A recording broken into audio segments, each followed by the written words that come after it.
Nagising po ako na hindi ako makagalaw at nahihirapan akong huminga. Tapos po, nakarinig ako ng malakas na ugong ng barko. Hindi pala mga tao ang laman ng barko, anak. Mga aswang sila.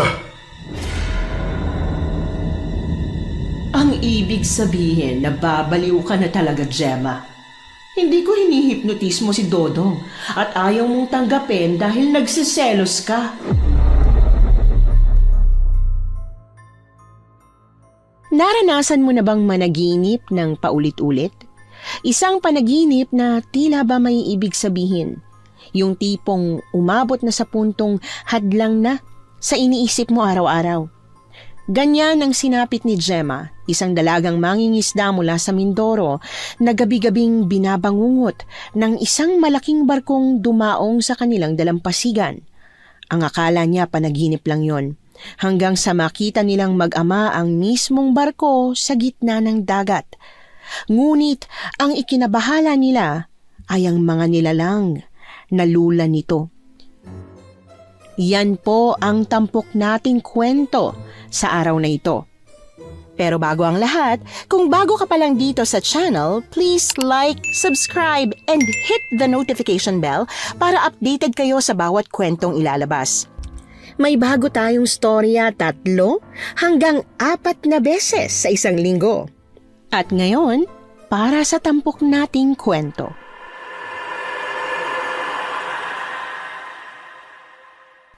Naniniwala ba kayo na may ibig sabihin ang mga panaginip? Ako kasi oo. Para sa akin, ang bawat panaginip ay may kaakibat na pangyayari sa totoong buhay. Na hindi lang ito random na panaginip lang. Magandang araw po, Miss Anne. Madalas makinig ang apo ko sa mga kwentong aswang at dahil magkasama kami sa iisang bahay, napapakinggan ko na rin po ang mga yon. Hanggang sa mag-umpisa siyang mahumaling sa mga kwento ninyo. Kaya naman, nagpa siya kong ikwento na rin sa kanya ang karanasan namin noong 20 anyos pa lamang ako. Matagal naming itinago ang bagay na ito lalo pat wala namang naniniwala. Pero ngayon, sa pamamagitan ng channel ninyo, alam kong may makikinig. Ako nga po pala si Gemma. At ito, ang kwento ko ilang dekada na ang nakakalipas. Tatay! Tingnan mo kung ano nahuli ko! Aba, nakahuli ka ng malaking lapo-lapo ah. O teka, akin na nga yan at tumawa ka na dyan sa tubig. Pasaway ka talagang bata ka. Ang sabi ko tulungan mo ako mag-ahon ng mga lambat pero anong ginawa mo? Tatay naman, hindi po ba pwedeng matuwa ka na lang kasi nakahuli ako ng lapu-lapu? Mahal kaya yan? O kaya, pwede ring ulamin na lang natin ni na Lola. Mas matutuwa sana ako kung magpapaalam ka na sisisid ka. Hindi yung bigla ka na lang mawawala sa tabi ko. Kung nagpaalam naman po ako, hindi nyo naman ako papayagan eh. Ay, napakatigas naman talaga ng ulo mo. Ba't ba kasi hindi ka na lang manatili sa bahay at gumawa ng tinapa at daing gaya ng ginagawa ng lola mo? Kababae mong tao pero para kang lalaki sa tigas ng ulo mo. Kanino po ba ako magmamana? Gemma, hindi ko sasagutin yan. Talagang matigas ang ulo mo kaysa sa akin. Halika na, umahon ka na, dalihan mo. Ito na nga po. Agad na umahon ako ng dagat at umangkas sa bangka bago pa bumuga ng apoy ang tatay ko. Madalas kasing sumisisid talaga ako sa ilalim ng dagat habang abala si tatay sa pag-aahon ng mga lambat. Sa pamamagitan ng pagsisid, mas malalim ang napupuntahan ko at mas nakakakuha ako ng mas magandang klase ng isda. Hindi ko naman binibigo si tatay. Palagi naman akong nakakahuli ng magandang klase ng isda pero palagi niya pa rin akong napapagalitan. Nanatili kami sa dagat hanggang 7:00 ng umaga. Saktong nagsisimula ng uminit ang sikat ng araw nang dumaong ang bangka namin sa pantalan. Tumalon si tatay mula sa bangka saka itinali ang bangka sa poste habang ako naman ay nagsimula ng ibaba ang mga huli naming isda. Apo ko, eto, ilagay mo na sa tiklis ang mga isdang huli ninyo. Si Lola naman, talagang sinundo mo pa talaga kami dito ni tatay. Pwede naman po kayo maghintay na lang sa bahay? Nako, nananakit ang mga tuhod ko kapag hindi ko inalalakad sa umaga, no? Mas mabuting may ehersisyo ko kaysa nakaupo lang ako doon sa bahay. Ano pa nga po bang magagawa ko? Akin na pong tiklis. Diyan na po kayo. Huwag na po kayong umakyat sa bangka. Tutulong ako para mapabilis ang pagbaba ng mga isda. Tatay, si Lola, ang tigas na naman po ng ulo. O Nay, huwag na pong matigas ang ulo nyo at baka mamaya manakit na naman ang gusto ang tuhod nyo. Mas lalo ngang nananakit kapag hindi ginagamit. Bakit ba ang kukulit ninyo? Kayo po ang makulit eh. Baka multuin na po ako ni tatay kapag pinabayaan ko po kayo sa mga gusto nyong gawin. Kung nabubuhay lang po siya, sigurado kinaragan niya na ho kayo at tinakbo pa uwi ng bahay. Wala nang kakarga sa akin kaya... Bleh. Gagawin ko lahat ng gusto kong gawin. Nanay naman, ang tigas naman po ng ulo nyo eh. Kung gusto mo akong pigilan, pababain mo ang tatay mo sa langit. Lola! Ay, Diyos ko. Tumakbo talaga siya. Siguradong mamaya iiyakan na naman niya yung sakit ng mga tuhod niya. O ngayon, dyan tayong dalawa nagmana sa lola mo. Ay, naku tay. Sermonan niyo na lang kapag nagreklamo na. At teka, kakausapin ko lang yung kukuha ng mga isda ha. Yung lapu-lapu na nakuha mo, uulamin na lang natin ngayong araw. Hindi ko na isasama sa pambenta. Ay, ang sarap ng ulam natin ngayon, oh. O, di ba po? Dapat talaga hinahayaan nyo na lang ako sumisid sa dagat eh. Kung sumisid pa ako ulit, di sana nakakuha pa ako. Hindi. Sa araw-araw, paulit-ulit kitang paaalalahanan na hindi ka pwedeng sumisid ng matagal sa dagat hanggang sa tumigil ka. O siya, sige na, alis na ako. Ituloy mo na yung pagbaba sa mga isda ha. Ano ba kasing dahilan? Bakit nagagalit siya kapag sumisisid ako? Sundin mo na ang tatay mo, Gemma. Natatakot lang ang tatay mo na baka pati ikaw mawala sa kanya. Oh, Lola, ang bilis niyo po ah. Aba syempre, anong tingin mo sa akin, Baldado? Nanakit lang ng kaunti ang mga tuhod ko nung isang araw. Ginawa niyo na akong bata. Kailangan lang nitong maulat. Sige na po, Lola. Kailangan na kung kailangan. Ibaba na po natin lahat ng isda para makakain na po tayo na masarap. Ahay! Anong nasisid mo ngayon? Malaking lapu-lapu. Isisigang ko yan, Apo. Masayang ibinaba namin ang mga isda. Pagkatapos ay hinintay namin si tatay na abalang nakikipag-usap sa tinderang bibili ng mga isdang huli namin. May mga suki na kasi si tatay sa palengke. Yon ang kagandahan kapag palakaibigan. Marami ring pwedeng bentahan sa ganitong pagkakataon. Habang naghihintay, hindi ko maiwasang panoorin ang marahang paghampas ng alon ng dagat. Masasabi kong maganda talaga ang araw na yon. Kalmado ang tubig at may maayos na dami ng huli. Sapat para hindi uminit ang ulo ng mga mangingisdang tulad namin. Ilang saglit pa nakita kong dumadaong na rin ang bangka nila Dodong. Gemma, ang dami naming huli. Kayo rin ba? Hindi namin inubos ang mga isda sa dagat eh. Kayo talaga ng tatay mo, kakaiba yung prinsipyo, no? Bahala kayo. Dapat sinusulit nyo na kapag maraming isda. Hindi pinapakawalan nyo pa. Hindi naman namin makakain lahat ng isda kapag hinuli namin. Mabuting magtira para bukas. Sus, di nyo naman kakainin eh. Ibebenta nyo. Teka, may pang-ulam na ba kayo? Bibigyan kita ng isda. Heto oh. Hindi na kailangan, may lapu-lapu kami. Malaki. Kunin mo na, para mas marami kayong maulam. Mapapanis lang yan kapag inulam namin lahat ngayong araw. Inyo na lang. Ito naman, ba't ba palagi na lang ayaw mong tanggapin yung mga binibigay kong isda sa'yo? Malamang dahil mangingisda rin kami at meron kaming isda. Kung bulaklak at tsokolate kaya ibigay mo sa apo ko kung gusto mong manligaw. Ay sus, mahinang dumiskarte ay.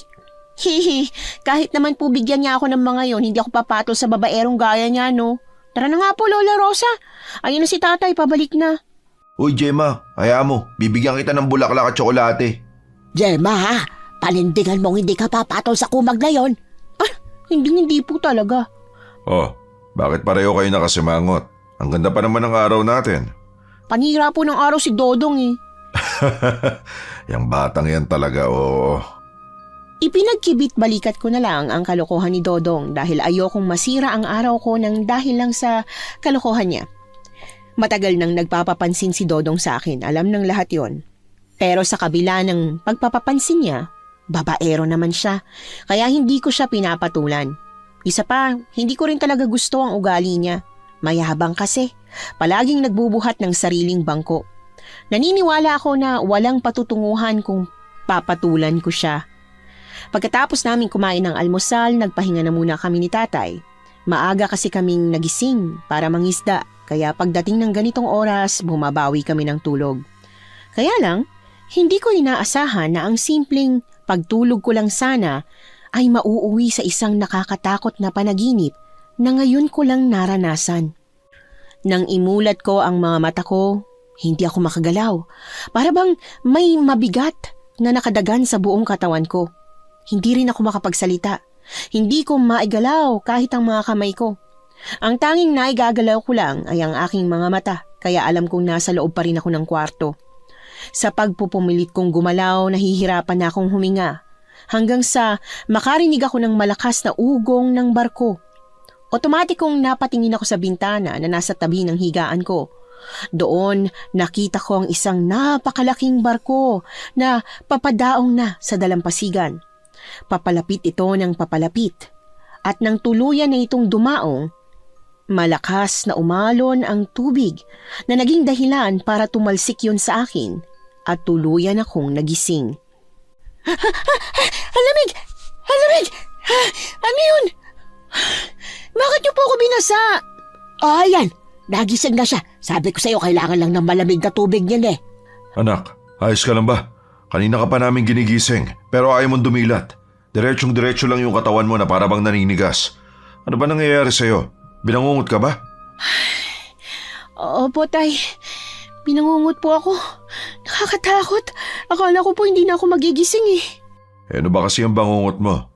Nagising po ako na hindi ako makagalaw at nahihirapan akong huminga. Tapos po, nakarinig ako ng malakas na ugong ng barko. Baka naman hindi ka nagdasal bago matulog. Sa sobrang pagod po kasi nakaligtaan ko magdasal. Yan na nga bang sinasabi ko eh.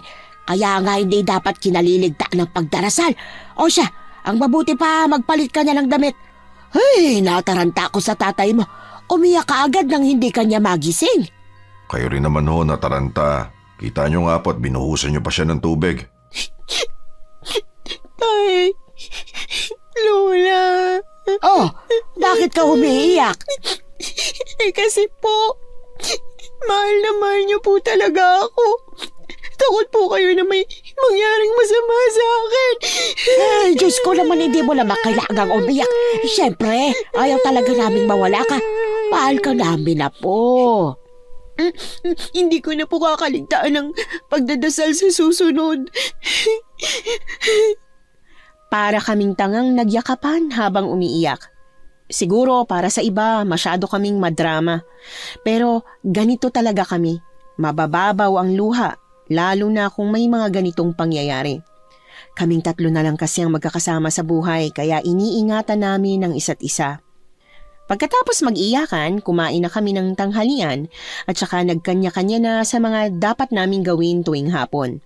Si tatay ay dumiretso na sa palengke para magkargador, habang kami naman ni Lola ay nagsimula ng kunin ang mga dinaing at tinapang isda na nakasampay sa labas ng bahay.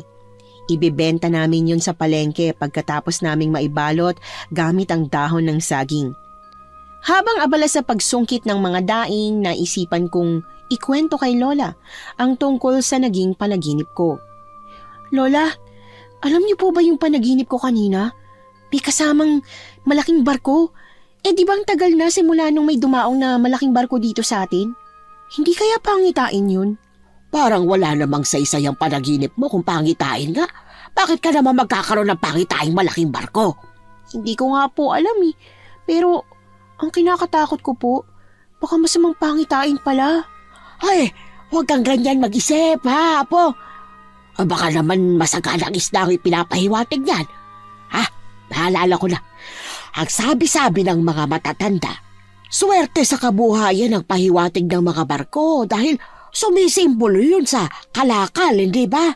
Kaya siguradong darating na ang biyaya o magandang oportunidad ang pahiwatig niyan.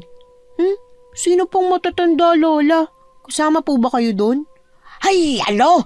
Ay, yung mga matatanda noong kabataan ko. Ikaw na bata ka, masyado ka rin talagang pilosopo, no? Ay, siguro nga po magandang biyaya ang ibig sabihin ng panaginip ko. Oo, wag mo lang masyadong isipin na po at sasakit lang ang ulo mo.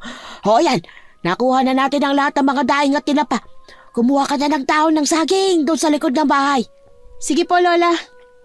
Ipinagkibit balikat ko na lang ang bangungot na yon at inisip na hindi naman na mauulit dahil magdarasal na ako bago matulog. Naging maayos naman ang takbo ng buong araw. Nagawa ko mga dapat kong gawin. Pero ang hindi ko inaasahan ay nang maulit muli ang panaginip. Sa pangalawang beses na napanaginipan kong barko, kinaya kong magising ng mag-isa kaya hindi ko na sinabi pa kila tatay. Pero hindi natapos sa pangalawa. Nagkaroon pa yun ng pangatlo hanggang pang-anim na beses kaya hindi ko na natiis at binanggit ko na kila tatay. Hindi kaya masyado ka lang nag-iisip ng masama, kaya palagi mo yung napapanaginipan. Paano pong hindi ko maiisip yun? Palagi ko pong napapanaginipan. Kailangan mong gumawa ng paraan para hindi mo maisip ang tungkol sa panaginip na yan. Ang mabuti pa, subukan mong magpakapagod ng gusto. Nang sa ganon, kapag natulog ka, wala nang paraan pa ang isip mo na managinip. Sa tingin niyo po ba tay gagana yan? Hindi mo ba napapansin na kapag sobrang pagod ka, nakakatulog ka na ng dire-diretso? Yung tipong magigising ka na lang na parang ang bilis lumipas ang oras. Sa bagay, tama po kayo tay. Pero sa paanong paraan naman ako magpapakapagod ng husto? Nakaw, napakadali lang yan na po. Maglinis ka rito ng bahay. Pagkatapos, tulungan mo na rin ako, pati ang tatay mo. Mamayang gabi, sumama ka rin sa pangingisda para mapagod ka ng husto at mawala na sa utak mo yung panaginip na yan. Ibig po bang sabihin, araw-araw akong magpapakapagod para lang maalis ko yung panaginip na yun? Hanggang sa mawala yung panaginip na yan at makalimutan mo, ganon. Parang ang hirap po nun ah. Pero sige, susubukan ko po kaysa naman araw-araw akong problemado sa panaginip na yun. Ang sabi niyo po, biyaya at saka oportunidad ang ibig sabihin nun pero bakit natatakot po ako? Natatakot ka siguro dahil sobrang laki ng biyaya. Wala naman eh. Anak, huwag kang masyadong matakot sa isang panaginip. Kadalasan naman hindi nangyayari ang mga yan. Ano po ba talagang paniniwalaan ko? Paniwalaan mo yung sinabi namin na pagurin mong sarili mo hanggang sa hindi mo na mapanaginipan pa yung perwisyong panaginip na yan. Sige na nga po. Kagaya ng suhestyon nila, talagang pinagod ko ng husto ang sarili ko. Halos binaliktad ko ng buong bahay namin para linisin ang lahat. Tinulungan ko rin si Lola sa pagbabalot ng mga daing at tinapa. Sinamahan ko pa si tatay sa pangingisda. Talagang napagod ako ng husto tulad ng inaasahan. Pero ang resulta, ganun pa rin talaga. Nananaginip pa rin ako ng kaparehong panaginip. Siya nga pala anak, kumusta ang tulog mo? Hindi ka ba nanaginip? Siguro, tatanggapin ko na po na habang buhay ko ng paulit-ulit na mapapanaginipan yun. Anak naman, huwag kang ganyan. O sige, para kahit papaano mabawasan na yung iniisip mo, subukan natin makipag-usap sa isang albularyo. Sundin natin kung ano mang maipapayo niya. Pero kung sakali man na hindi gumana, babiyahe tayo sa kabilang lungsod para magpatingin ka na sa doktor, ha? Sige ho. Kung simpleng nananaginip lang sana ako, baka matiis ko pa. Pero yung may kasama pong parang may nakadagan sa akin at hindi ako makagalaw, yun po talaga hindi ko matiis eh. Paano po kung di na ako magising? Mamayang umaga pagkatapos sa pangingisda natin, didiretso na kaagad tayo sa bahay ng albularyo. Magpapasama tayo kay Dodong. Tay, bakit naman po kay Dodong pa tayo magpapasama? Siya ang may alam ng bahay ng albularyo. Naalala mo ba dati? Nung parang sinapian niya si Dodong nung maliit pa siya. Yun, dun siya dinala sa bahay ng albularyong yun. Ganun po ba? Sige. Kung yan po talaga ang paraan para mawala na tong iniinda ko. Nakakapagod na rin po kasi tayo eh. Kaya nga... teka, ilawan mo sa bandang kaliwa. May napapansin akong gumagalaw eh. Saan po? Dito po ba? Ayan. Uy, daming isda. Tignan mo anak, ang daming tamban oh. Oo nga po no. Sagana talaga ang isda nitong mga nakaraang araw ah. Ang mabuti pa, hulihin na natin ang mga yan. Hulihin lang natin yung kasya sa lagayan. Huwag sosobra ha. Opo tay. Sinimula na nga naming hulihin ang mga isdang nakita namin sa dagat. Pagkatapos naming ihagis ang lambat, mabilis namin itong inangat para mahuli ang mga isdang nakulong sa loob. Sobra-sobra ang isda nitong mga nakaraang araw, bagay na nakakatuwa. Pero sa kabilang banda, nakakatakot din Dahil may kasabihan na kapag nagbibigay ng sobrang biyaya ang dagat, may hinihingi rin itong kapalit. 3 oras lang mula nang simula namin ang pangingisda na puno na kaagad ang lagayan namin. Bagay na ipinagpapasalamat namin dahil makakauwi na kami agad ng bahay. Pero habang binabaybay na ng bangka namin ang pabalik sa bahay, nakarinig kami ng mababang ugong. Teka, anong ingay yun? Tay! Tumingin po kayo rito! May barko! Ano ka mo? Oo nga, may barkong paparating. Diyos ko, tatay! Iyan po yun! Ayan po yung barkong napapanaginipan ko palagi. Yung napakalaki. Hindi po ba ako nananaginip lang ngayon? Hindi ka nananaginip, anak. Nakikita ko rin. Ibig bang sabihin ito ang pahiwatig ng malaking barko sa panaginip mo? Hindi ko po alam, tay. Literal na makikita ko po pala talaga yung barko. Pero teka, tingnan mo. Yung bangka na naroon, dinaanan lang nila. Hindi po dapat dito dumadaan ang mga barko, tay. Bilisan na po natin. Ilihis po natin ang daan ng bangka. Ay nako, mabuti pa nga. Nagmamadali naming iniba ang direksyon ng bangka para hindi kami matamaan. Dahil sa totoo lang, mabilis kumpara sa iba ang takbo ng barkong papalapit sa amin. Dapat mas mabagal yon dahil papadaong.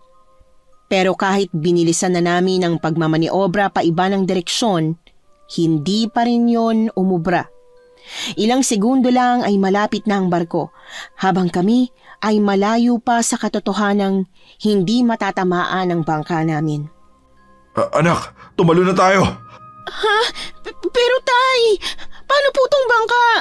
Pabayaan mo na. Mas importante ang buhay natin kaysa sa bangka. Pero tayang mahal ng bangka na to. Halika na, anak. Wala nang oras.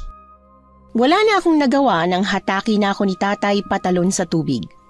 Pagkatalon namin, mabilis kaming lumangoy palayo sa bangka. Palayo sa kung saan daraan ang barko. Pareho kaming kabado. Walang nagsasalita hanggang sa tuluyan na ngang nakarating ang barko sa direksyon namin. Pigil hiningang lumublob kami sa tubig at lumangoy pa ilalim para hindi kami tamaan ng gilid nito. Habang nasa ilalim hinawakan ni tatay ang kamay ko, saka kami lumangoy pa ilalim pero palayo sa barko.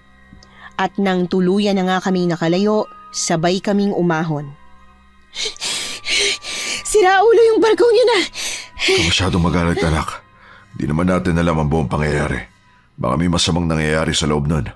Hindi naman dumadaong ang mga ganyang kalaking barko sa port natin eh. Oo nga po, no. Ang mabuti pa, langoy natin papunta doon para malaman natin kung ano ba talagang nangyayari. Sige, anak. Tara na. Kahit mahirap lumangoy sa madilim at sa lamig ng tubig, pinilit namin. Mabuti na lang talaga at pinanganak na kami sa dagat at kabisado na namin ang pwedeng daanan kaya nagawa naming makarating agad sa port. Pero ang hindi namin inaasahan ay nang naglalakad na kami palapit sa nakahintong barko, natanaw namin ang mga sakay nito. Kahit medyo malayo, tanaw namin kung ano ang itsura ng mga ibinababa nun. Halos puro mga babae. Anong klaseng barko yan? Puro babae ang sakay. Anak, ang gaganda nila. Ha? Ano po, tay? Tignan mo, anak. Ang gaganda nila. Para silang mga diyosa. Baka naman kasali sa beauty contest ang mga yan.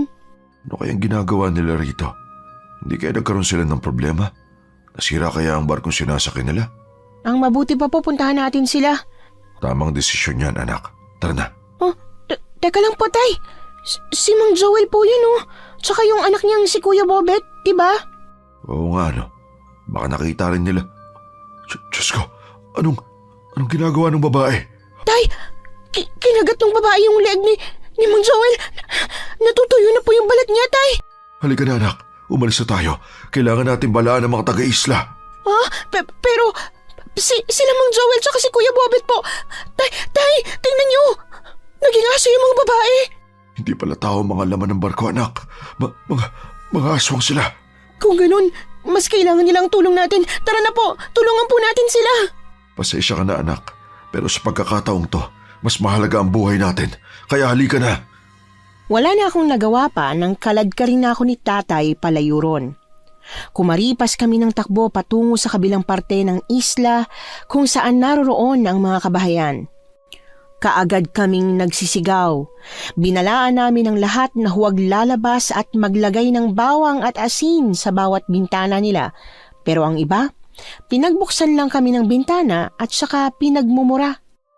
Ano po bang sinisigaw nyo dyan mga Agustin? Istorbo po kayo sa mahimbing na pagtulog namin eh. Hindi lang basta pang istorbo ang ginagawa namin, Dodong. Totoo ang nakita namin. May isang barko na dumaong sa pantalan at puno ng mga aswang na babae. Diyos ko naman, nakabarko na po pala ang mga aswang ngayon. Totoong sinasabi ng tatay ko, Dodong. Kitang-kita rin ng mga mata ko. Yung mga nangyari at ang masaklap, biniktima nila si Mang Joel at Kuya Bobet. O siya, sige, para matigil na kayo dyan. Puntaan na natin yung sinasabi nyo. Pumunta tayo sa pantalan. Pero baka mapahamak tayo ron, ang dami nila. Nako, hindi ako maniniwala hanggat hindi ko nakikita.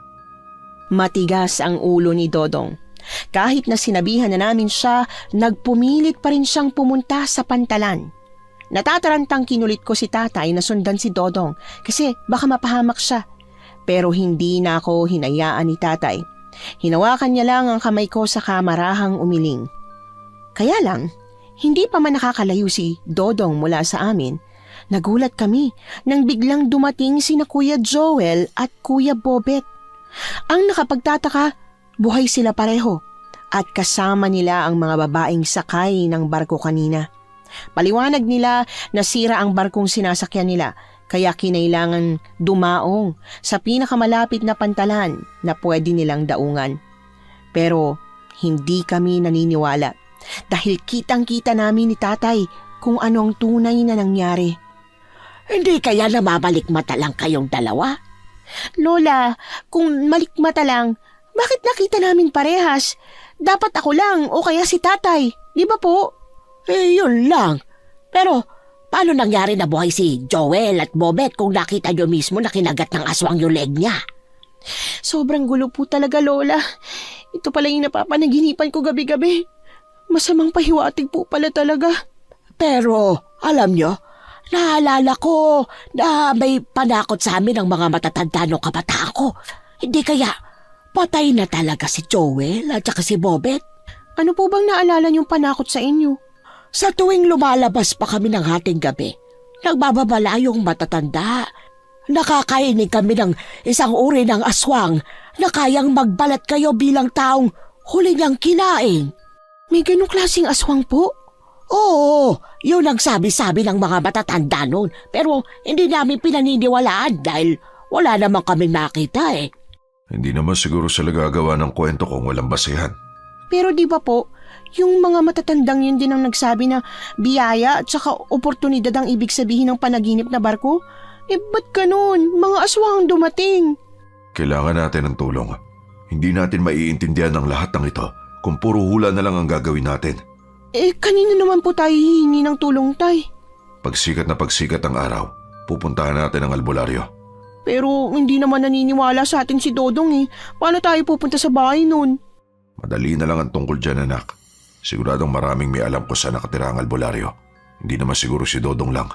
Sige po, tay. Pero sa ngayon, mas maigi po yata kung maglalagay tayo ng mga pangontra sa bintana, mga bawang at asin, saka po yung walis na binaliktad. Ay, sa may pinto. Maglagay tayo dun. Dalian natin at baka hindi na tayo magising kung hindi tayo maglalagay ng kahit anong pangontra. Baka kainin nila tayo sa gitna ng pagtulog natin. Hindi ba? Hindi na kami nag-aksaya pa ng oras. Agad kaming naglagay ng asin sa bawat pinto at bintana ng bahay. At dahil kulang kami sa bawang, dinikdik na lang namin yon saka ikinalat. Sa ganoong paraan, mas mangangamoy ang bawang na siguradong hindi magugustuhan ng mga aswang. Panghuling inilagay namin sa likod ng pinto ang walis na binaliktad.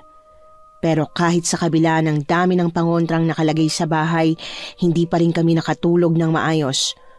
Buong gabi akong hindi nakapagpahinga sa labis na takot at pangamba. Kinabukasan, tulad ng napag-usapan namin ni tatay, maaga nga kaming naghanda para pumunta sa bahay ng albularyo. Anak, apo ko, bago kayo lumabas ng bahay, magdala kayo ng bawang at asin. Sige po, Nay. Maraming salamat po. Ilagay natin sa bulsa para madaling mahugot kung sakaling bigla tayong sugurin. Sige po, Tay. Ang kinakabahala ko lang po talaga. Sana walang nasaktan sa baryo natin kagabi. Sana nga. Kung ano man ang mangyari, kasalanan nila yon dahil hindi sila nakinig sa atin. Pero kung ako rin ang makakarinig ng ganitong balita, hindi ko rin paniniwalaan eh. Sabagay, tama ka anak. Basta bahala na. Ang importante, ligtas tayong tatlo. O siya, dalihan nyo na. Hahanapin nyo pa yung bahay ng albularyong yon. Ako na magbubukas ng pinto. Dito ka sa likod ko, Gemma. Sige po, Tay. Bubuksan ko na ang pinto, ha?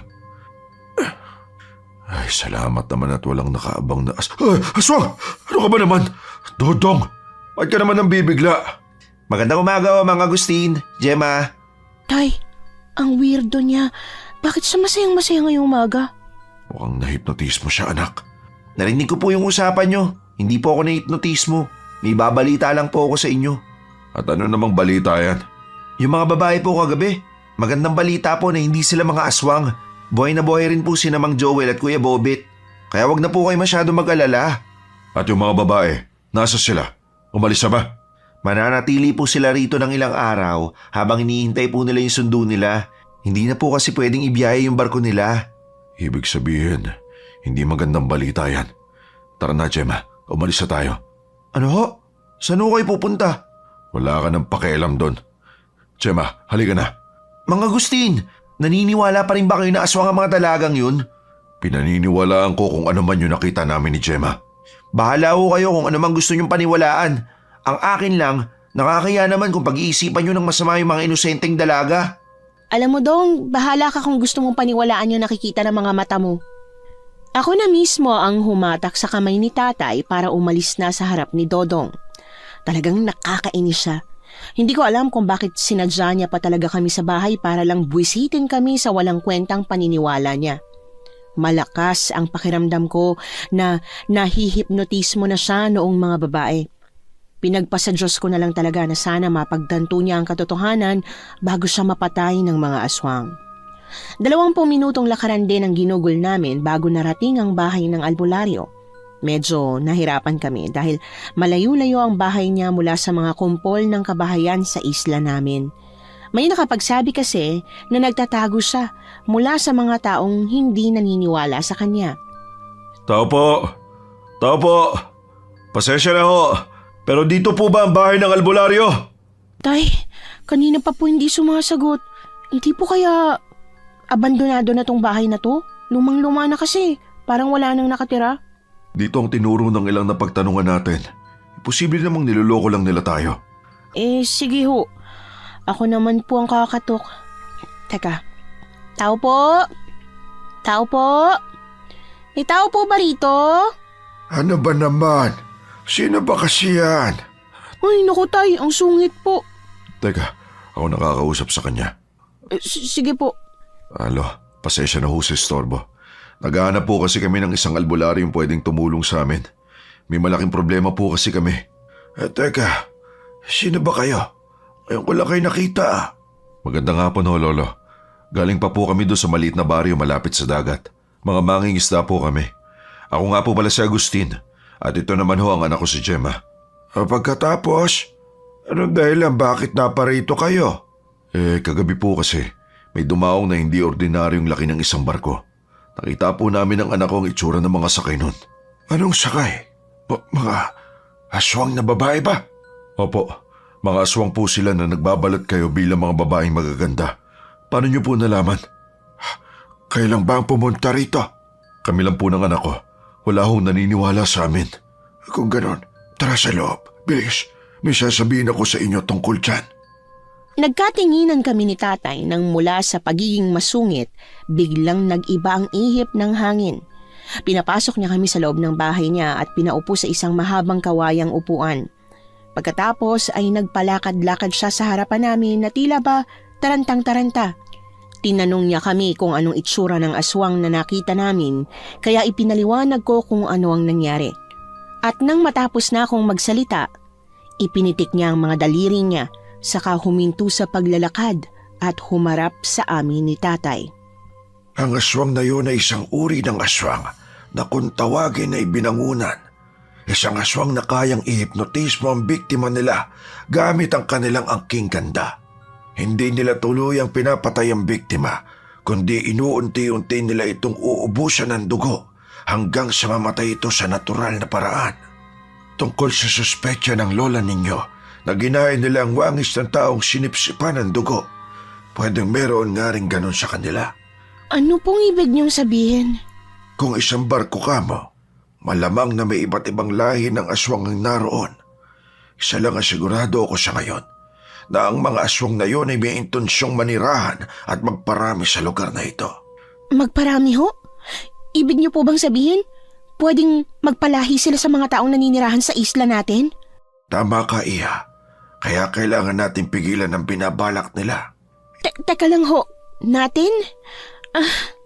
Ang ibig niyo po bang sabihin, kasama kami ni tatay sa tutulong na pumigil sa kanila, hindi lang po ikaw? Iha, hindi ba't binanggit mo kanina na bago dumating ang barko, paulit-ulit mo yung napapanaginipan? Opo. May ibig sabihin po ba yun? May siyempre meron. Hindi ka lang basta nakapanaginip. Ikaw mismo ang ginawang instrumento ng Diyos para matuklasan ang paparating na dilubyo sa islang ito. Pero sa paanong paraan naman po? Kung hindi mo ba napanaginipan at nakita ang laman ng barko, pupunta ba kayo rito? Hindi po. Kaya dapat nyo akong tulungan. Kayo ang nagsumbong. Malamang dapat kayo rin ang tumulong. At saka sa dami ng mga dumating na aswang. Sa tingin nyo ba, kakayanin natin ang walang matibay na plano? Oo nga po, no. Kung ganon, ano po bang maitutulong namin? May ibibigay ako sa inyo ng mga pakontra. Pati na rin isang sangkap na pangalis ng hipnotismo. Kami ho ang gagawa ng lahat ng ito? Sasabihin ko sa inyo ang plano mamaya rin. Teka, kukunin ko na muna ang mga ibibigay ko sa inyo. Maghintay kayo dyan. Umalis si Lolo Celso at dumiretso sa isang kwartong katabi lang din ng kinauupuan namin. Maliit lang ang bahay ni Lolo Celso, pinagtagpi-tagping kawayan, kahoy at anahaw lang. Lumang-luma na rin kaya inakala kong wala nang nakatira. Ilang saglit pa lumabas na si Lolo Celso sa kwarto, bit-bit ang dalawang anting-anting at isang bagay na hugis at sulok. Ibinigay niya yon sa amin at saka ipinasuot. Isuot nyo yan sa lahat ng oras. Huwag nyo hayaang matanggal o makita ng aswang. Ang anting-anting na yan ang magbibigay ng proteksyon sa inyong mag-ama. Ito naman pong bagay na to, ano pong gamit nito? Isabit nyo sa ibabaw ng pinto. Dagdag proteksyon. Pero naglagay na po kami ng bawang tsaka asin sa bintana tsaka sa pinto, pati po walis na nakabaliktad. Mas malakas ito. Hindi ito kayang kontrahin ng malalakas na aswang. Kung tama ang hinala ko, na halo-halong uri ng aswang ang nasa barkong yon, malamang na may ilan sa kanila na kayang pumasok sa loob ng bahay nyo. Kung ganun, Tay, paano po si Lola? Oo nga pala, si Nanay. Eto, dali nyo ito. Pagkatapos umuwi na kayo. Ano naman po to, Lo? Yan ang plano, Iha. Kaya ingatan mo yung maigi. Nang inabot sa akin ni Lolo Celso ang isang bote na may lamang kulay puting likido at ugat ng kung ano-anong halaman, binanggit niya sa amin ang mga gagawin namin para mapaalis ang mga aswang. Hindi lang yon ang ipinadala niya. Meron ding buntot pagi, holy water at kung ano-ano pa.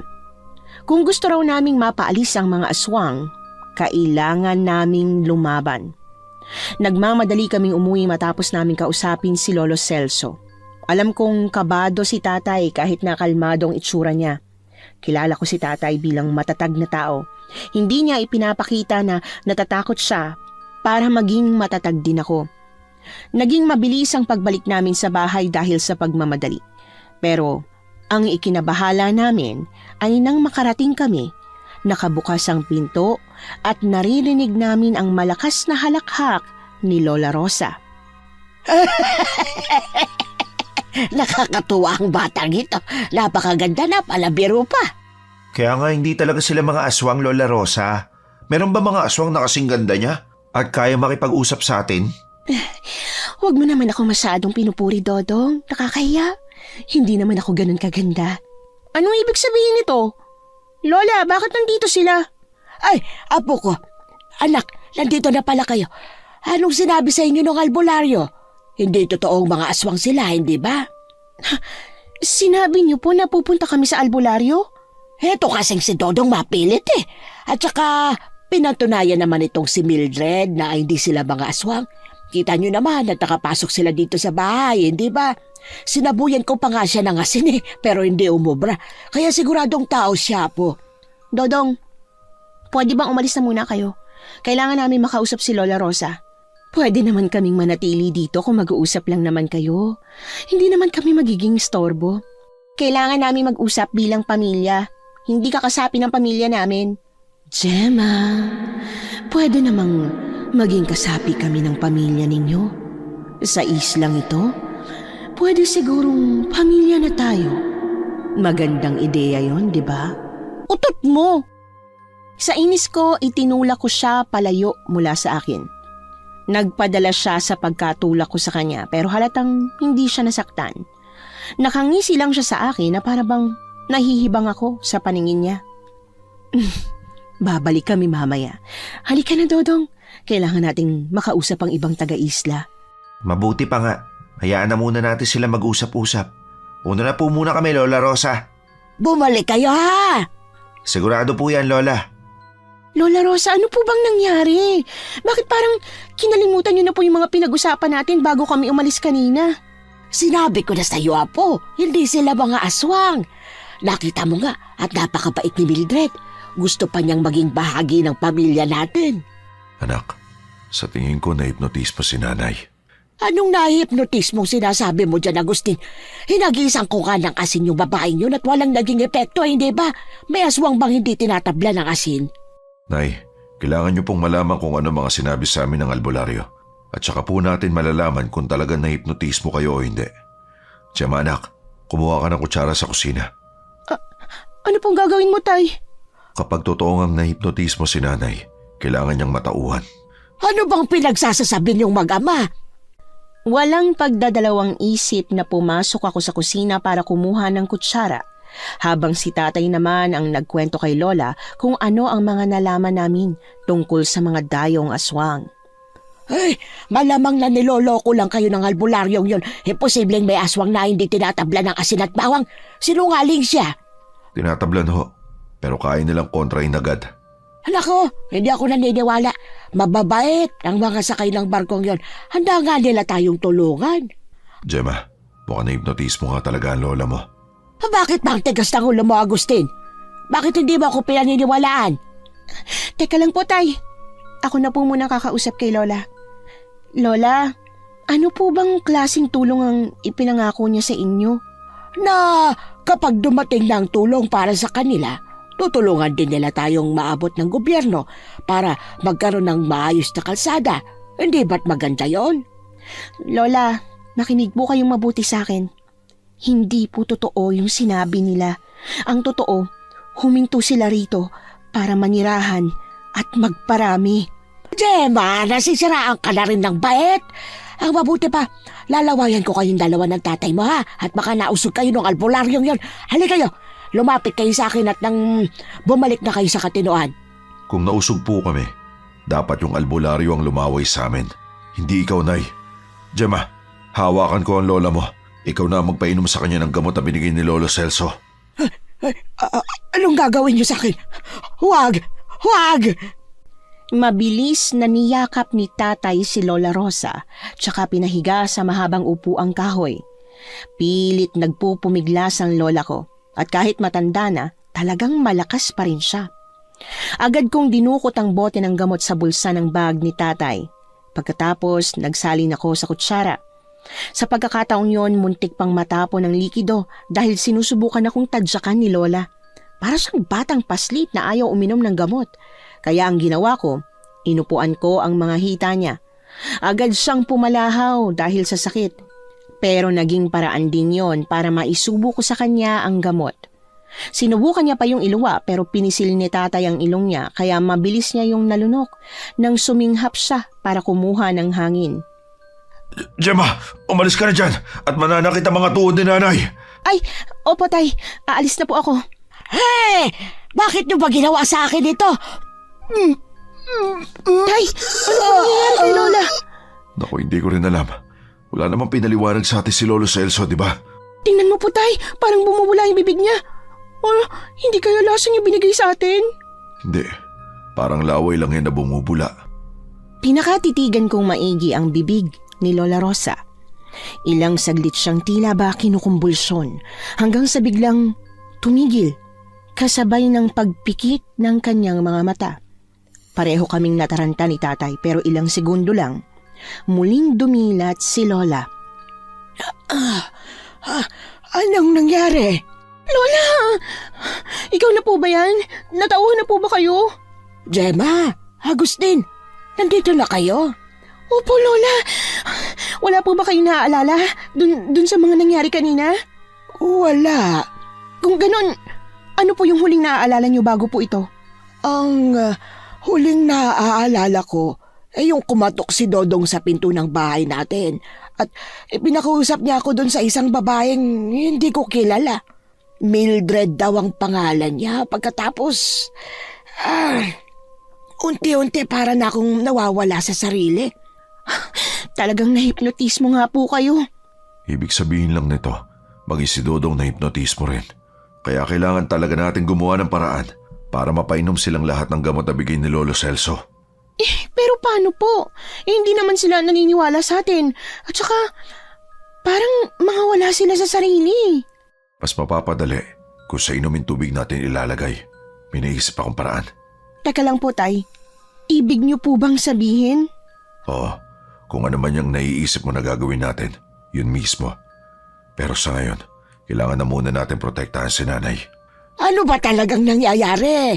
Pwede bang pakipaliwanag sa akin ano sinabi ng albularyo sa inyo? Ay, hala, oo nga po pala, Tay. Hindi pala niya natatandaan kung anong mga nangyari kanina. Ang mabuti pa, ipaliwanag mo ulit kay nanay ang nangyari. Ayusin ko naman ang bahay at isasabit ko tong malakas na pangontrang ibinigay sa atin. Sige po, Tay. Ako na pong bahala. Apo ko, natatakot na ako sa mga nangyayari ha. Lola, huwag po kayong mag-alala. Gagawa po kami ng paraan para matapos ang kalbaryo na to. At saka, ito nga po pala. 2 lang ang binigay sa amin ng albularyo pero sa tingin ko po, mas kailangan niyo po ito. Ano yan? Isang anting-anting? Opo, poprotektahan po kayo nito. Huwag niyo pong huhubarin at mas lalong huwag niyo pong ipapakita sa kahit na sino. Pwedeng may gumayo sa itsura namin ni tatay at tanungin ang tungkol sa anting-anting. Maging mapagmatsyag po kayo ha. O sige apo, mahapaging langit, protektahan nawa tayo ng Diyos. Inaamin kong natatakot din talaga ako sa posibleng mangyari. Pero kung magpapadala ako sa takot, walang mangyayari. Kailangan kong tatagan ang sarili ko. Hindi lang para sa pamilya namin, kundi para sa buong isla. Malapit nang gumabi nang lumabas kami ng bahay. Inilibot muna namin ang paningin sa paligid para tingnan kung may tao ba, bago kami tuluyang naglakad patungo sa balon kung saan kami kumukuha ng malinis na inuming tubig. Saktong walang tao kaya agad akong pumuslit. Si tatay ang nakaantabay, nakatago siya sa likod ng malaking puno. Nagmamadaling binuksan ko ang takip ng bote saka ibinuhos ang halos lahat ng laman ng bote. Pagkatapos, nagtago na rin ako sa likod ng puno kung saan nagtatago si tatay. Bakit hindi mo pa inubos ang laman ng bote? Baka po kasi may mga ilangan pang isa sa atin eh. Mas mabuti nang may natira kahit kaunti. Sa bagay tama ka.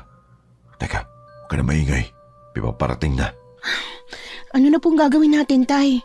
Maghintay tayo hanggang sa may makainom niyan. Kailangan magbantay tayo para kung sakaling umepekto man ang inilagay nating gamot, may nakabantay para sakluluhan sila. Sa bagay, tama po kayo, tay. Hinimatay si Lola nang makainom siya ng gamot kaya malamang na pwedeng himatayin din yung iba. Yun na nga. Ang problema po natin, paano kung hindi sila sa balon uminom? Paano kung umuwi pa muna? Naku po, yun ang hindi ko naisip. Paano po yan, tay? Tingnan niyo po, paalis na siya. Ang mabuti pa, susundan ko po. Anong susundan? Hindi pwede, baka mapahama ka. Ako na lang ang susunod. Ako po ang bahala. Mas maiging ako. Mas magaan lang ang katawan ko at mahinahon lang kumilos. Dito po kayo magbantay. Asya, sige. Huwag mong kakalimutan gamitin ang pangontrang binigay sa atin, ha? Yung anting-anting mo. Ha? Opo. Huwag po kayo mag-alala. Mag-ingat din po kayo dito. Hindi na ako nagpaliwanag pa ng mas mahaba. Nagmamadali na akong umalis at sinundan ang isa sa mga kapitbahay namin na kumuha ng tubig mula sa balon. Mabuti na lang at kakaunti na lang ang tao sa mga oras na ito dahil naghahanda na ang lahat sa pagtulog. Inaasahan kong dediretso siya sa bahay nila, pero nagulat ako nang nag-iba siya ng direksyon. Dumiretso siya sa daan papunta sa bahay nila Dodong. Agad akong nagtago sa likod ng isang bahay na katabi ng kila Dodong, lalo na nang makita kong iniabot nito ang galon ng tubig kay Mildred. Maraming salamat sa tulong. Dodong, halika rito. Kompleto na ang tubig na pampaligo ko. Paliguan mo na ako? Masusunod, mahal ko. Anong? Diyos ko, totoo nga talagang sinasabi ni Lolo Celso na magpapakalat ng lahi ang mga aswang. At ito namang si Dodong tatanga-tanga talaga. Teka, may kukunin pa pala ako sa loob. Hintayin mo muna ako dyan, ha? Sige, bilisan mo at sabik na talaga ako sa'yo. Sira ulo talaga tong si Dodong. Teka nga, makalapit nga habang nasa loob pa yung aswang. Psst! Dodong! Dodong! Gemma, anong ginagawa mo rito? Ako dapat na magtanong sa'yo, anong ginagawa mo? Papaliguan ko, mapapangasawa ko. Bakit? Mapapangasawa? Hibang ka na ba talaga? Ang mabuti pa, inumin mo yung tubig na nasa loob ng galon. Ano? Pero panligo to ni Mildred eh. Inumin mo lang para matauhan ka na. Nahipnotismo ka, Dodong. Hindi nga ako na-hypnotismo, ang kulit mo. Kung hindi nga, inumin mo nga yung tubig. O siya, sige. Iinumin ko na to para matigil ka lang sa pangungulit mo. Inis na binuksan ni Dodong ang galon na hawak niya, saka uminom ng tubig. Sa pagkakataong yon, handa na akong sumalo kung sakali mang matumba siya. Pero katakatakang hindi yon nangyari. Sa halip, naiinis pa rin tumingin sa akin si Dodong pagkatapos niyang makainom ng marami. O ano na? Gaano ba karami dapat ang iinumin ko? Ibig bang sabihin ito? Ang ibig sabihin na babaliw ka na talaga, Gemma. Hindi ko hinihipnotismo si Dodong at ayaw mong tanggapin dahil nagsiselos ka. Mildred, hindi ako nagsiselos, no? Wala naman akong gusto dyan kay Dodong eh. Talaga? Bakit pilit ka ng pilit sa gusto mong paniwalaan? At isa pa, anong nilagay mo sa tubig na yan, ha? Bakit mo pilit pinaiinom kay Dodong? Wala ka nang pakialam doon. May pakialam ako dahil kasintahan ko si Dodong. Bahala ka kung anong gusto mong isipin. Aalis na ako. Hindi ka makakaalis hanggat hindi ka nagsasabi ng totoo. Pwisit kang babae ka. Nabigla ako ng galit na galit akong sinakal ni Mildred gamit lang ang isang kamay niya. Namilog ang mga mata ko at mabilis na napahawak sa mga braso niya para pigilan siya sa kanyang ginagawa. Bukod sa mahirap makahinga, napapaso rin ako dahil sa init ng palad niya. Kinakabahan ako. Pilit akong nagpumiglas, lalo na nang maramdaman kong unti-unti na akong napapaangat mula sa lupa. Buwisit kang babae ka. Balak mo pang sirain ang lahat ng plano ko. Mildred, mahal, bitiwan mo na siya. Baka mapatay mo si Gemma. Mildred! Huwag kang makialam dito, Dodong. Ginagawan ko lang ng paraan ng taong nakikialam sa pagmamahala nating dalawa. Pero mahal, huwag ka naman ganyan. Tumalsik si Dodong sa lakas ng pagkakatulak ni Mildred sa kanya. Nakita ko kung paano gumuhit ang takot sa mga mata ni Dodong bago ko maramdaman ang unti-unting pagkahilo. Halos sumuko na ako. Nawawala na ako ng pag-asa nang bigla kong maisip ang holy water na nasa loob ng bulsa ko. Nahihirapan man, pilit kong dinukot ang bote, pero bago ko pa man magawa, bigla na lang may pumukpok ng malakas sa ulo ni Mildred, kasabay noon ang pagbagsak ko sa sahig. Gemma, ayos ka lang ba? Gemma! Hindi. Akala ko mamamatay na ako. Pasensya na talaga kung hindi agad ako naniwala sa'yo. Hindi to oras para humingi ng pasensya. Kung talaga nagsisisi ka, tulungan mo kami ni tatay. Kailangan magising ang mga taga-isla mula sa pagkakahipnotismo sa kanila. Ano bang may tutulong ko?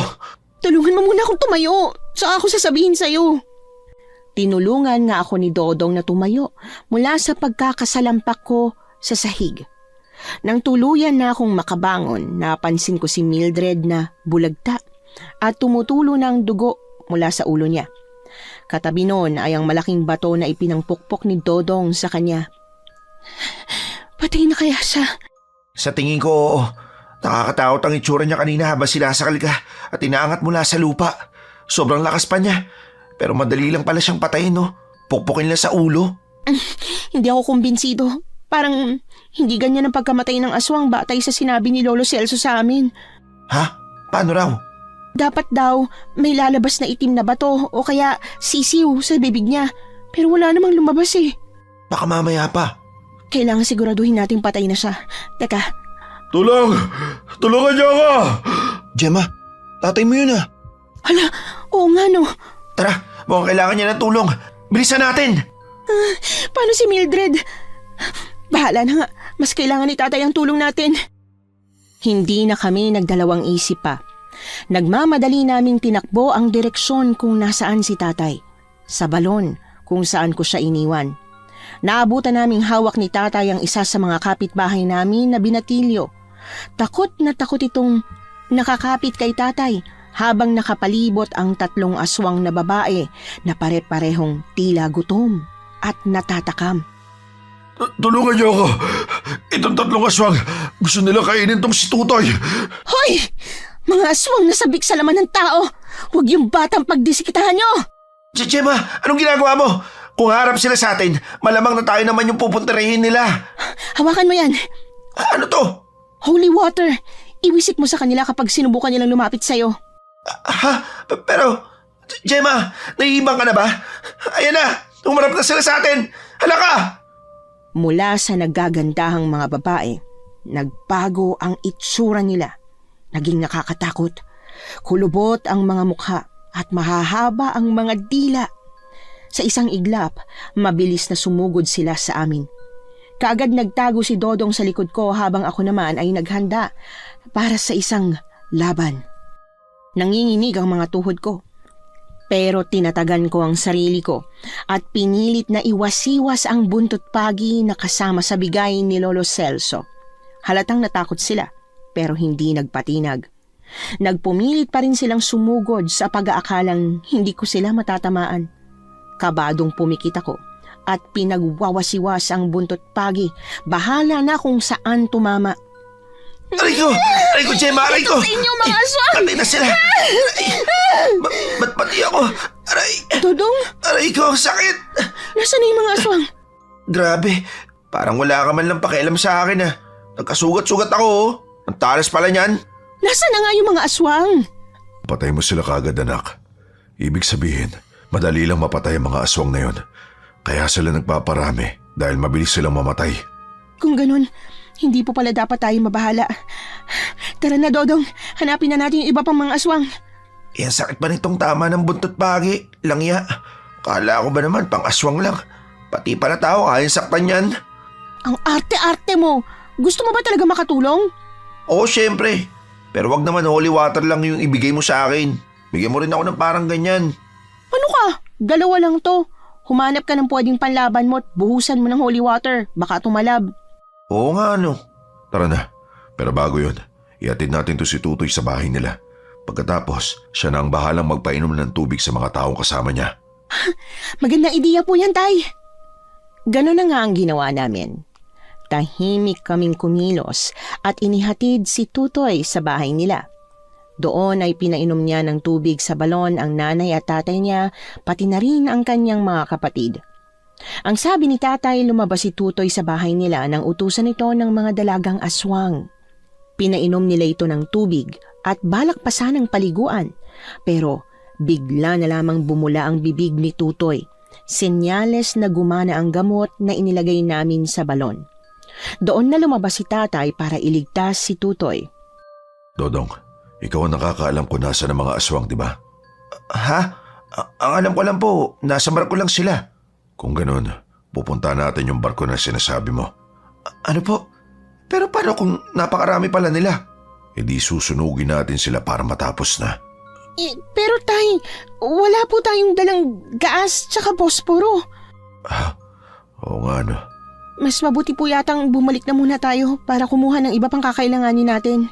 Pwede siguro doon na tayo sa bahay ko. Mas malapit. Meron akong gasolina at posporo. Tara na po. At saan kayo pupunta, ha? Mildred, buhay ka pa? Anong tingin mo sa akin? Basta-basta lang mamamatay? Hindi niyo ako basta-bastang mapapatay. Kailangan niyo munang dumaan sa bangkay ko bago niyo mapuntahan ang barko. Mabilis na nagbagong itsura niya. Mula sa napakagandang babae, nagkaroon siya ng mahabang sungay at kulubot na mukha. Ilang saglit pa ay lumabas mula sa likod niya ang mga pakpak na parang sa paniki. Inaamin kong natakot talaga ako. Nanginig ang mga tuhod ko habang sinusundan siya ng tingin, pataas ng pataas hanggang sa bigla na lang nitong dinagit ang mga balikat ni tatay. Pero para siyang napaso dahil nabitiwan niya rin kaagad si tatay. Aray ko! Tatay! Diyos ko po! May pangontrang tatay mo. Pwes, ikaw na lang munang uunahin ko. Hindi mo na ako ulit masasaktan! Etong sa'yo! Galit na hinampas ko siya ng buntot pagi. Pero hindi kagaya nung hampasin ko ang mga aswang na kasama niya. Tila walang epekto yon sa kanya. Nilakasan lang niya ang pagaspas ng pakpak niya na naging dahilan para mapaupo ako sa buhanginan. Habang si Dodong naman, agad na humarang sa akin. Winisikan niya ng holy water si Mildred na agad nalapnos ang mga pakpak at balat. Dodong, mahal ko, bakit mo naman ako sinasaktan? Wala akong kasintakang aswang! Ang kapal din ang mukha mo. Matapos mong magpakasarap habang hinahalikan ako kanina. Humalik ka sa isang aswang? Ano kasi, hindi ko naman alam na aswang ka! Kadiri! Pwe! Pinagsisiyan kong hinalikan kita! Sayang, at hindi pa kita hinawaan ng pagkaswang. Dapat pala, ipinasa ko na sa iyo ang laway ko na may pangyanggaw. Tama na, Mildred! Nakakaso ka! Tama na! Hindi ako titigil hanggat hindi ka namamatay! Hindi ako mamamatay sa holy water lang. Mas mauna ka pa kung pipilitin mo akong patayin ka. Ginagalit mo talaga ako, ha? Sa inis ng aswang, mabilis na sumugod dito kay Dodong. Sa isang kisap mata, sinasaksak nito si Dodong sa tiyan gamit lang ang kamay niya na may napakahabang mga kuko. Napasinghap ako sa takot, lalo na nang tumalsik sa mukha ko ang dugo ni Dodong. Dodong! Walang kwenta talaga ang mga lalaki. Sayang lang at hindi pa ako nakapagpalahi sa iyo, Dodong. Masyado kang makulit. Pinatigil na kita kaso ang tigas ng ulo mo. Kayong mga aswang walang kwenta. Dapat sa inyo, maubos ng lahi. Hindi kami basta-basta nauubos. Mas malakas kami kaysa sa mga tao. Anong nangyayari? Bakit sila nagsisigawan? Sa gitna ng pagyayabang ni Mildred tungkol sa lahi nila bilang mga aswang, narinig na namin ang nakapanghihilakbot na palahaw ng mga kasamahan niya. Maging kami ni tatay ay napatingin sa direksyon ng barko kung saan nakita naming tumatakbo palabas ang napakaraming aswang. Ang ilan sa kanila ay bigla na lang nagbagong anyo at naging isang malaking aso, habang ang ilan pa ay naging kakaibang hayop ang itsura. Nang dahil sa nangyari, mabilis na lumipad si Mildred patungo sa barko habang naiwan kami ni tatay. Tay, ano po kayo nangyayari sa kanila? Anak, hayaan mo na muna mga aswang na yan. Unahin muna natin to si Dodong. Pero tay, papunta po sila sa mga kabahayan. Si Lola Rosa po. Malaki ang tiwala ko na hindi masasaktan ng lola mo. Ang kailangan niya lang gawin, manatili sa loob ng bahay. Ay, oo nga pala. Binigay ko rin sa kanya yung anting-anting ko. Alam ko, napansin ko nga. Di bale, mamaya na natin pag-usapan. Tulungan mo muna ako rito kay Dodong. Buhay pa ba siya, tay? Buhay na buhay. Ang mga masasamang damo, matagal mamatay. Tara, dali natin siya sa loob ng isang bangka. Sige po, pero baka mamatay siya. Ang daming dugong tumatagas sa tiyan niya. Ang kaya lang natin gawin ngayon ay pigilan ng pagtagas ng dugo sa tiyan niya. Nasa kanya na kung lalaban pa siya para mabuhay. Ganon na nga ang ginawa namin. Nagmamadaling binuhat ni tatay si Dodong sa isang bangka na malapit lang din sa amin. Inalalayan ko naman siya hanggang sa maipasok namin si Dodong sa loob. Pagkapasok, hinubad ni tatay ang damit ni Dodong at yon ang ginamit niyang pampigil sa dugo na tumatagas sa tiyan ng binata. Mabuti na lang at nagawa ni tatay na mapatigil ang pagdurugo. Ginamitan niya pa nga ng bawang para hindi raw maimpeksyon. Tay, sigurado bang epektibo yung bawang? Natutuwang ko yan sa lola mo at matagal na namin ginagawa yan. Epektibo naman. Sana nga po. Sana lumaban pa si Dodong. Kahit naman hindi ko siya gusto, hindi ko rin naman siya gustong mamatay. Sana nga anak. Tay, naririnig niyo po ba yun? Naghihiyawan yung mga tao. Ha? Oo nga no. Ang lola mo. Nagmamadali kaming lumabas ng bangka at bumungad sa amin ang nakabibinging hiyawan ng mga taga-isla. Kaagad akong tumalon mula sa bangka at tumakbo patungo sa kabahayan. Naramdaman ko ring sumunod si tatay sa akin. Habang papalapit kami ng papalapit, unti-unting nagiging malinaw ang itsura ng isla. Nasisira na ang ilang bahay. May nakita rin akong nakahandusay na katawan ng kapitbahay namin.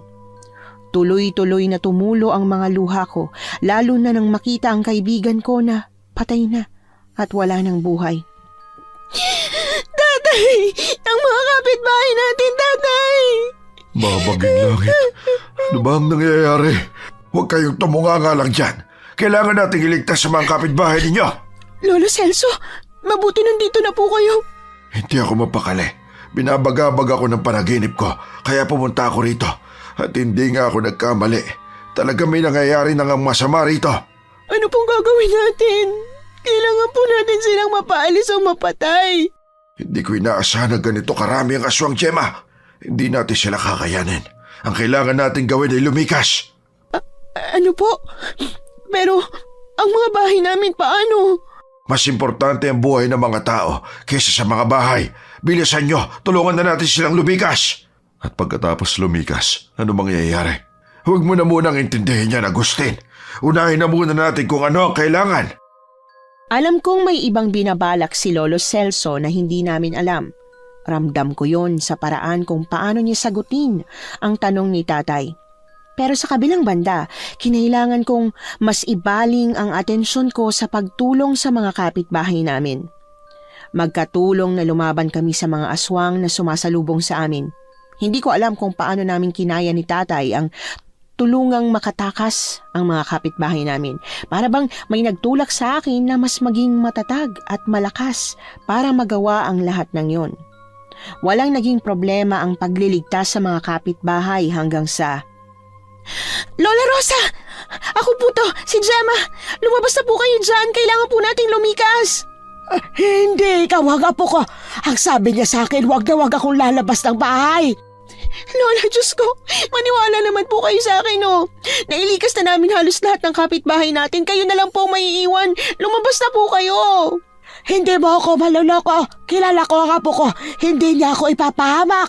Hindi ko naman po kayo papahamak eh. Ako po talaga si Gemma. Kung ikaw nga ang apo ko, patunayan mo sa akin. Naku naman, paano ko naman patutunayan yun? Nagmamadali na ako. Baka may dumating na aswang. Hindi ako lalabas hanggat hindi ako nakakasiguradong ikaw nga yan. Sige, ganito na lang po. Sasabihin ko po sa inyo yung mga mahahalagang bagay sa buhay nyo. O siya, sige nga. Ano? Paborito nyo pong ulam sinigang. Nako, kahit sino pwedeng mahulaan yan. Lola naman, nasa kalagitnaan na tayo ng malaking problema, oh. Hindi ako lalabas dito. Bahala ka dyan. Alam ko na. Siguradong walang ibang nakakaalam ng bagay na to. Hindi po kayo nagsusuot ng panty sa gabi kasi hindi komportableng matulog. 2 beses lang din po kayo kung maligo sa 1 linggo. Yung pustiso nyo po, magta-3 dekada na pero ayaw nyo pa rin palitan kahit nahulog na sa inidoro. Sko, tama na, Gemma. Eto na, lalabas na ako. Lalabas na. Lintik na bata ito, oh. Hindi mo naman kailangan sabihin ang lahat ng baho ko. Pinilit nyo po ako eh. Tara na, at baka kung ano pang masabi mo. Ay, teka, ano nangyayari? Bakit nagkanda sira-sira ng mga bahay? Ay, Talaga pong nagkandasira na dahil sumugod po yung mga aswang. Tara na po, baka may dumating pa na isa sa kanila. O sige. Teka, ang tatay mo, nasaan? Tinulungan niya po yung iba pa natin mga kapitbahay. Saan ba tayo pupunta kung ganon? Dito ang bahay natin Basta po, Lola. Hindi ko na pinatulan ang mga tanong ng lola ko. Sinamantala namin ang pagtakas habang wala pa ang mga aswang. Lakad-takbo kami. Umaasa na sana walang aswang na bigla nalang haharang sa daan. Kaya lang, nasira ang pag-asa namin nang makita namin ng isang bata na kapitbahay din namin. Nakapaibabaw na sa kanya si Mildred. Balak na siya nitong kainin. Mildred! Bitiwan mong bata! Gemma, Buhay ka pa pala. Huwag ang bata. Maawa ka. pagkain ko siya. Bakit ako maaawa? Ako na lang harapin mo. Pakawalan mo na siya. Kung ayoko, may magagawa ka ba? Ito ang ayaw mo. Kaya itong gagawin ko. Kaagad na iniangat ni Mildred ang kamay niya at akmasan ang itatarak sa dibdib ng bata. Pero hindi yun natuloy nang may tumamang palakol sa likod niya. Natigil ang kamay niya sa ere kasunod ng marahan niyang paglingon sa kanyang likuran. Sino ka? Anong ginawa mo? Ako ang albularyong papatay sa'yo. Hindi. Huwag! Magpaalam ka na sa mga kapamilya mo. Lolo Celso! Imbis na matamaan si Mildred ng palakol, si Lolo Celso ang natamaan ng pakpak niya. Nahiwa ang isang kamay ni Lolo Celso kasunod ng pagbitiw niya sa palakol.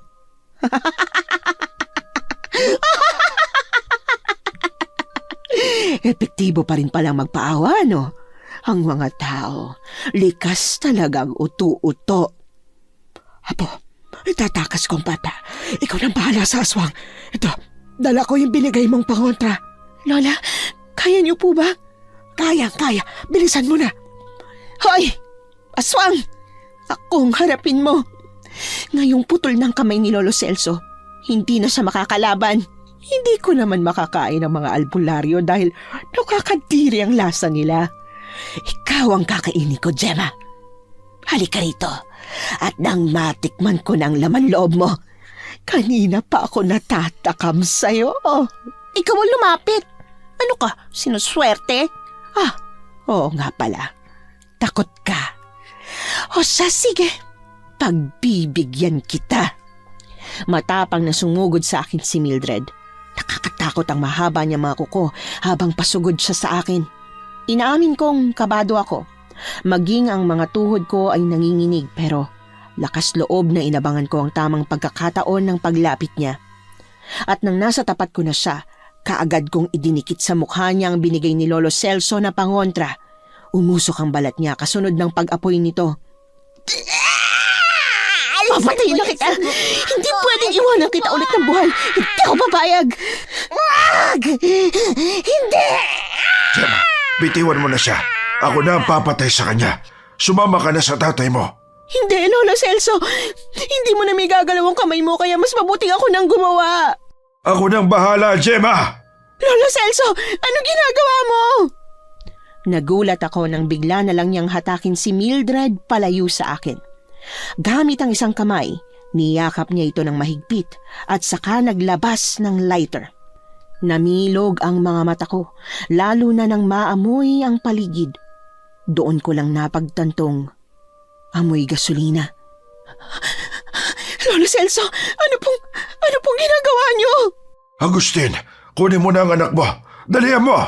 Pero Lolo Celso, wag niyo po gagawin yan.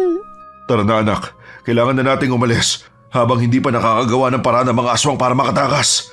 Pero tay, si Lolo Celso, tay, hindi po natin siya pwedeng iwanan. Wala akong nagawa nang sapilitan akong kinarga ni tatay palayo sa mga kabahayan. Ilang segundo lang ay lumiyab na ang mga bahay. Iyak ako ng iyak habang pilit kong inaalis ang pagkakayakap sa akin ni tatay. At nang makawala ako, huli na ang lahat. Mabilis na kumalat ang apoy dahil puro kahoy at kawayan lang naman ang gamit sa mga bahay. Napahagulgol ako. Hindi ako makapaniwalang nagawa ni Lolo Celso na isakripisyo ang sarili niya para sa lahat. Nakatulala lang ako sa loob ng ilang minutong bumabiyahe kami gamit ang bangka. Hanggang sa tuluyan akong mahimasmasan nang marinig kong tawagin ako ni Lola Rosa. Gemma, apo, naririnig mo ba ako? Lola, pasensya na po kayo. Hanggang ngayon, hindi ko pa rin po mapaniwalaan na ganitong nangyari sa atin eh. Alam kong nakakatakot talaga ang nangyari. Lalo pa't may mga taong namatay. Pero, apo, kailangan mong magpakatatag. Opo, Lola. Ang mas importante po, buhay po tayong tatlo. Pero, nakakaawa po si Lolo Celso. Tay, alam niyo po bang gagawin niya yun?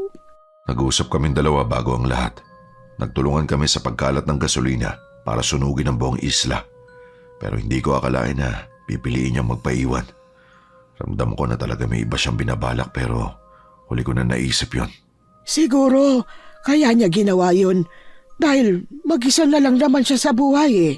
Huling pagkakataon niyang magpakabayani bilang isang albularyo. Tama ka po, Nay. Baka nga ho yun ang dahilan niya. Saan na po tayo pupunta nito?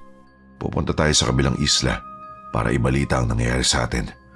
Wala naman tayong ibang hihingan ng tulong kundi sila lang eh. Pero, paniniwalaan kaya nila tayo?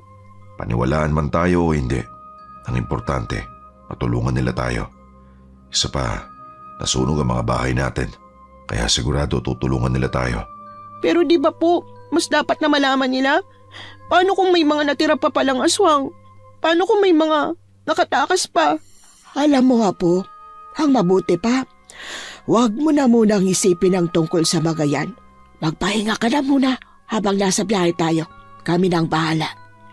Imposible ang gusto ni Lola na wag akong mag-isip ng mag-isip dahil sa totoo lang, mahirap. Sa buong biyahe namin hanggang sa makarating kami sa kabilang isla, hindi ako nakatulog. Tulala lang akong nakatingin sa langit. Tulad ng inaasahan, hindi kami pinaniwalaan ng mga pulis. Ang pinaniniwalaan lang nila ay nasunog ang mga bahay sa baryo namin pero hindi kasama ang mga aswang. O anak, kumusta ba ang bahay na to? Komportable ka ba rito? Sa totoo lang po, medyo naninibago pa. Mas gusto ko pa rin yung dating bahay natin dahil doon ako nagkaroon ng malay. Marami ring alaala ang nanay mo ron. Nakakalungkot lang talaga, anak. Pero pasasaan pa at masasanay rin tayo dito sa bago natin tirahan. Hindi na po ba talaga tayo pwedeng bumalik doon, Tay? Magtayo na lang tayo ng panibagong bahay. Pwede tayo mangisda sa dagat malapit doon. Pero hindi na tayo maninirahan pa sa islang alam nating may mga aswang. Tulad na sa tingin mo, hindi rin talaga ako naniniwala na walang natirang aswang doon. May nakita po kayo nakatakas sa kanila, no? Natotoo niyan, anak. Oo, meron nga mga nakatakas at dumiretso sa bundok. Nako, mamamatay lang din sila sa isla kung hindi sila sanay na kumain ng mga hayop lang. Wala nang natirang tao ron dahil sa takot. Sira na rin yung barko nila.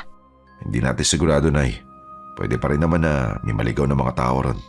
Ay, alam nyo, ang mabuti pa kumain na lang kayo nitong putong niluto ko. Ipagtitimpla ko na rin kayo ng kape. Ako na po magtitimpla ng kape para sa atin, Lola. Talaga? O siya, mabuti pa nga. Mas masarap ka naman talagang magtimpla ng kape kaysa sa akin eh. Magandang hapon po, Lola Rosa, Mang Agustin. Ay, Diyos ko po. Andiyan na naman si Dodong. Ayaw talaga ng batang yung tanta ng kajema. Isabihin niyo po wala ako. Nako, ayoko nga magsinungaling. Sagutin mo na lang kasi. Ayoko nga po. Hindi ko siya kailan mapapatulan, no? Matapos ko siyang makitang nakipaglandian sa aswang. Kadiri. Siya, sige. Ikaw ang masusunod tungkol dyan, Apo. Ipagtimpla mo na kasi kami ng kape. Sige na. Ito na nga po, Lola. Dodong, pasok ka. May dala po akong lapu-lapu. Masarap po pang sigang. Di ba po, paborito to ni Gemma? Ay sus, ikaw talagang bata ka, oh. Hindi ka na dapat nagabala pa. Naalala ko po kasi si Gemma nung mahuli ko itong lapu-lapu. Talagang tinama ka sa apo ko, ano? Akala ko ba yung aswang na ang gusto mo? Hindi po, no. Na-hypnotize mo lang po ako nun, kaya inakala kong gusto ko siya, kahit hindi naman talaga. Hoy Dodong, hindi no. Alam kong hindi ka na-hypnotismo. Gustong-gusto mo talaga si Mildred dahil maganda at saka sexy. Magsisinungaling ka pa. Bakit pa kayo mong maniwala sa akin? Talaga namang na-hypnotize mo ako. Hanggat sinungaling ka, hindi kita sasagutin. Ganon? Ibig mo ba sabihin, kapag nagsabi ako sa iyo ng totoo, sasagutin mo na ako? Kung ganon, oo. Hindi nga talaga ako na-hypnotize. Aray ko! Ba't mo naman ako binatukan, mga Agustin? Sira ulo ka eh. Inuuto mo na lang yung anak ko eh. Hindi na kami bumalik pa sa isla simula noong araw na yon. Lumipat kami sa katabing isla kung saan mas malapit ang kalsada. Bagay na nagpadali sa buhay namin. Nakakapanghinayang na kinailangan naming lumipat. Nakakapanghinayang ang mga alaala sa bahay na yon. Pero ganon talaga ang buhay. Ilang dekada na rin ang nakalipas. May mga anak at apo na ako ngayon. At kung tatanungin niyo ko kung nakatuluyan ko ba si Dodong, abay, oo. Ewan ko ba kung anong gayumang pinalaklak sa akin ng lalaking yon at napasagot niya ako sa kabila ng lahat ng katarantaduhang ginawa niya noong kabataan pa namin. Ngayon, nananatili na lang bilang alamat ang kwento naming yon. Maraming hindi naniniwala. Pero para sa amin, totoong totoo, lalo na't naranasan namin. Siguro po, dito ko na lang tatapusin ang kwento namin. Maraming salamat at naibahagi ninyo ang kwento kong ito. Lubos pong gumagalang, Gemma. Nagustuhan niyo po ba ang ating kwento ngayong araw? Kung oo ang sagot at hindi mo pa nagagawa, aba, subscribe na! Click the notification bell ha, para updated ka sa tuwing maglalabas kami ng bagong kwento. Click like at mag-iwan na rin ng comment. Masayang-masaya ako tuwing nagbabasa ng messages mula sa inyo.